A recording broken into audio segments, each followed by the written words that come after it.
आप सभी का math study bye Deepak Yadav YouTube channel पे सभी छात्रों का स्वागत है। प्यारे छात्रों, आज हम आप लोगों को प्रतिशत पढ़ाने चल रहे हैं, जिसमें प्रतिशत फ्रैक्शन यूपीएसआई का ये यूपीएसआई मतलब कोई भी परीक्षा होगी, ये रेगुलर आपको परसेंटेज की वीडियो जो है 20-25 वीडियो या 10 वीडियो जो भी रहेगी, आपको परसेंटेज की पूरी रेगुलर वीडियो मिलती रहेगी रात 9 बजे।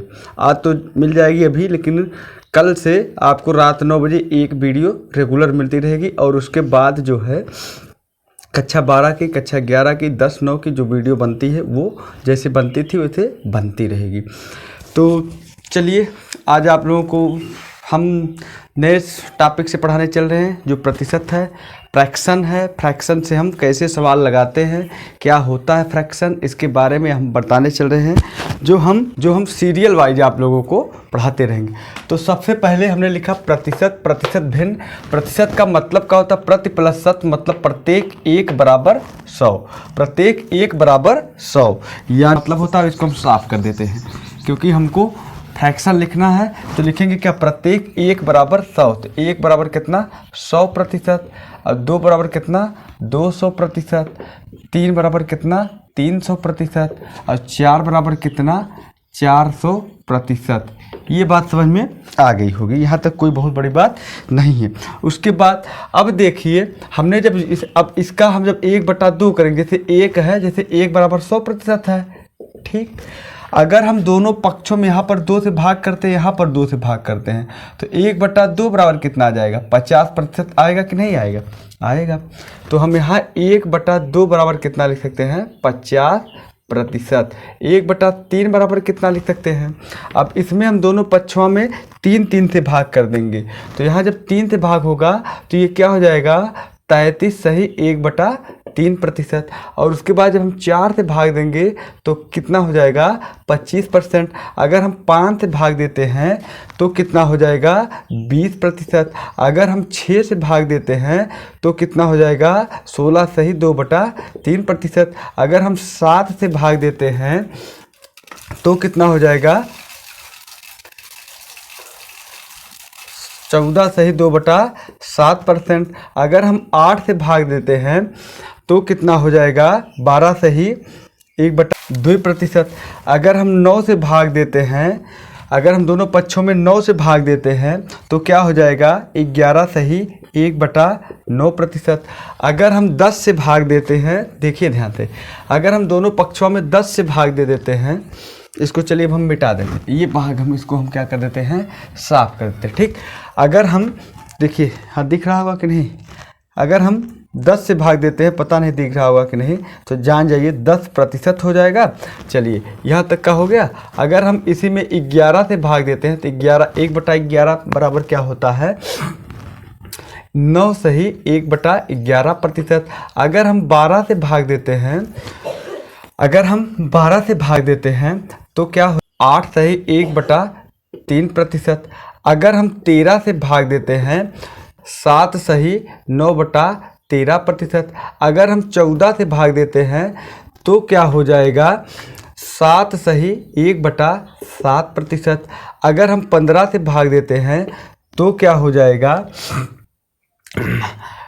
अगर हम 15 से भाग देते हैं तो क्या हो जाएगा? 6 सही 2/3%। अगर हम 17 से भाग देते हैं तो क्या हो जाएगा? अगर हम 17 से भाग देते हैं तो क्या हो जाएगा? 5 सही 15/17%। अगर हम 18 से भाग देते हैं, मतलब 1/18 करते हैं, यदि 1/18 करते हैं तो क्या हो जाएगा? तो हो जाएगा 5 सही 5/9%। अगर हम 19 से भाग देते हैं तो 1/19 का परसेंटेज जब हम निकालते हैं तो क्या हो जाएगा? 5 सही 5/19%। अगर हम 20 से भाग देते हैं, 1/20, 1/20 बराबर कितना हो जाएगा? 5%। 1/21 बराबर कितना हो जाएगा? अगर 21 से भाग देते हैं, 4 सही 16 बट देते हैं तो 4 सही 16/21% हो जाएगा। अगर हम 22 से भाग देते हैं, अगर हम 22 1/4 सही 6/11%। अगर हम 23 से भाग देते हैं तो 4 सही 8/23%। अगर हम 24 से भाग देते हैं मतलब 1/24 बराबर फ्रैक्शन हम 1/24 का निकालते हैं सही, यानी कि 4 सही 1/6%। और 1/25 बराबर कितना 4%। ठीक है, तो इस प्रकार से ये इतना फ्रैक्शन जो है आप लोगों को क्या करना है, इतना फ्रैक्शन जो है आप लोगों को क्या करना है, याद करना है। और कुछ और भी है, जैसे हम कह दें, ध्यान दीजिए, कुछ और भी याद करना है। जैसे हम कह दें कि 2/3, क्या कह दें 2/3। तो अब देखिए 1/3 है कहाँ, तो मित्रों 1/3 यहाँ है ना, 1/3 यहाँ है। तो इसमें 2/3 को आप क्या लिख सकते हो, 2/3 को आप 2 गुणे 1/3 लिख सकते हैं कि नहीं लिख सकते, लिख सकते हैं। और 1/3 के जगह पे आप 33 सही 1/3% लिख सकते हैं कि नहीं लिख सकते हैं।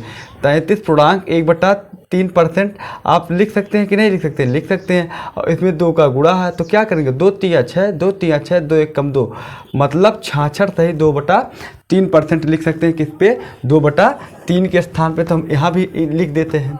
अगर हमको कहा जाए कि 2/3 का परसेंटेज बताइए तो 66 सही 2/3% लिख सकते हैं। अगर हम कह दें कि आप 5/2 का परसेंट बताइए, क्या कह दें 5/2 का परसेंट बताइए, तो 5/2 का परसेंट जो होता है मित्रों सबसे पहले 1/2 का देखिए, तो 1/2 का 50 होता है। अगर यहाँ पर हम 5 से गुणा कर देते हैं तो यहाँ भी हम 5 से क्या कर देंगे, गुणा कर देंगे, तो कितना हो जाएगा 250% हो जाएगा। अगर हम कह दें कि आप 3/2 निकालो, क्या निकालो 3/2, तो 3/2 तो यानी कि 1/2 में हम 3 से गुणा कर दें, यहाँ भी 3 से गुणा कर दें, यहाँ भी 3 से गुणा कर दें, तो आएगा कितना 150%। अगर हम कह दें कि 2/5 का निकालो, 2/5 का निकालो, तो 2/5 माने कहाँ 1/5 यहाँ है, तो 1/5 में हम किससे गुणा करते हैं 2 से, तभी तो 2/5 होगा, यानी कि कितना परसेंट आ जाएगा 40%। ठीक है, अगर हम कह दें कि 5/6 का बताओ, 5/6, तो 5/6 माने कितना 1/6 यहाँ पर है, तो 5/6 में हम 5 से गुणा कर देंगे 16 में, 16 से 2, 16 × 5 = 80। देखिए 16 × 5 = 80 और उसके बाद 5 दूना 10, तो 3 त्रिक 9, मतलब 83 सही 1/3% हो जाएगा। तो इस प्रकार से ये सब का सब फ्रैक्शन हमको क्या कर लेना है, याद कर लेना है। आप सभी को ये सब के सब फ्रैक्शन क्या हो जाने चाहिए, जिस तरह से हमको याद हैं उसी तरह से आप लोगों को भी क्या हो जाना चाहिए, याद हो जाने चाहिए। आप लोग देखिएगा हर एक सवाल जो है हम आप लोगों को इसी फ्रैक्शन पर ही बताते चलते रहेंगे। ठीक, बस आज के लिए बस इतना ही, क्योंकि आज केवल हम फ्रैक्शन बताने आए हैं। इसके बाद जो अगली वीडियो आएगी वहाँ पर हम आप लोगों को क्या बताएंगे, प्रश्न बताएंगे, सवाल बताएंगे। बस आज के लिए इतना ही, धन्यवाद।